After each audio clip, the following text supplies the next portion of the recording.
ആഴക്കടലിൽ തുഴ നഷ്ടപ്പെട്ട തോണിക്കാരിയെ പോലെ സുമതി ഏകാകിയായി നിന്നു. അവളുടെ കണ്ണുകൾ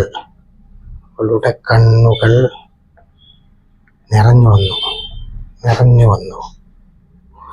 അതൊരു പൊട്ടിക്കരച്ചിലായി മാറി.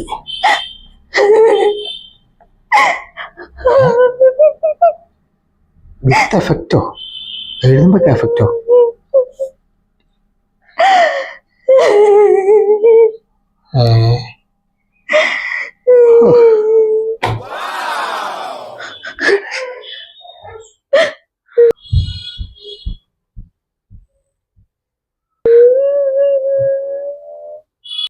വീണേ, എന്താ പറ്റിയേ? ആരാ മരിച്ചേ?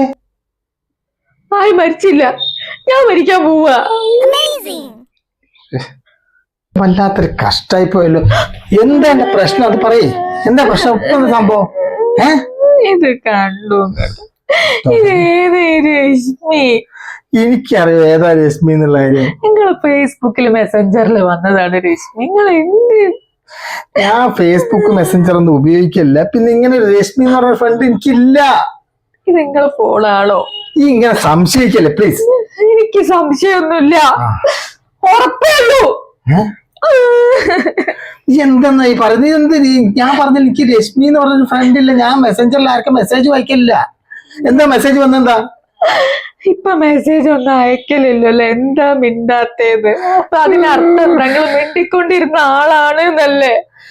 ഏത് ചങ്ങായി പണിയൊപ്പിക്കുന്നത്? നോക്കട്ടെ, എനിക്കിങ്ങനെ ഒരു ഫ്രണ്ടിനെ അറിയില്ല. എന്റെ ദൈവമേ, എന്റെ ചെറിയമ്മ പറഞ്ഞതാ കല്യാണ സമയത്ത് ഇങ്ങനെ ഒരു പ്രപ്പോസൽ വേണോ, സിനിമാക്കാരനാണ്, സൂക്ഷിക്കണം. കല്യാണത്തിന്റെ അന്നും പറഞ്ഞു എന്നോട് ചെവിയില്. നിർത്ത്. നിന്റെ ഫേസ്ബുക്ക് ഐഡി എന്തായിരുന്നു? സുജിത്ത്. ഈ വീണ സുജിത്തിന്റെ ഫ്രണ്ടാണ് ഈ ഇപ്പൊ പറഞ്ഞ രശ്മി. അതായത് നിന്റെ ഫ്രണ്ട് അല്ല, നിന്റെ ഫ്രണ്ടാണ് ഈ രശ്മി. അതെങ്ങനെ നിന്റെ ഫോണിൽ വന്നതെന്നായിരിക്കും ഈ ആലോചിച്ചുകൊണ്ടിരിക്കുന്നുണ്ടാവുക. 2021 മാർച്ചില് ഈ എന്നോട് ദേഷ്യം പിടിച്ചിട്ട് എന്റെ മൊബൈൽ എറിഞ്ഞ് പൊട്ടിച്ചില്ലായിരുന്നു. അന്ന് എനിക്ക് മൊബൈൽ ഇല്ലാത്ത സമയത്ത് ഈ എന്റെ മൊബൈലിലാണ് എന്റെ ഫേസ്ബുക്ക് ഓപ്പൺ ചെയ്തിട്ടുണ്ടായിരുന്നത്. അന്ന് ഈ രശ്മിയായിട്ട് ഈ ചാറ്റ് ചെയ്തിട്ടുണ്ട്. അത് കഴിഞ്ഞ് ഈ മറന്നു. പിന്നെ ചാറ്റിംഗ് ഒന്നും നടന്നിട്ടില്ല. പിന്നെ ഇന്നലെയാണ് ഓള് നിനക്ക് എന്നെ കാണുന്നില്ലല്ലോ എന്ന് പറഞ്ഞിട്ട് മെസ്സേജ് അയച്ചത്. മനസ്സിലായോ? നോക്ക്, പിന്നെ ഇന്നലെയാണ് ഓള് എനിക്കൊരു മെസ്സേജ് അയച്ചത്. രശ്മിയെ നിന്റെ ഫ്രണ്ട് അല്ല, നിന്റെ ഫ്രണ്ടാ. സോറി.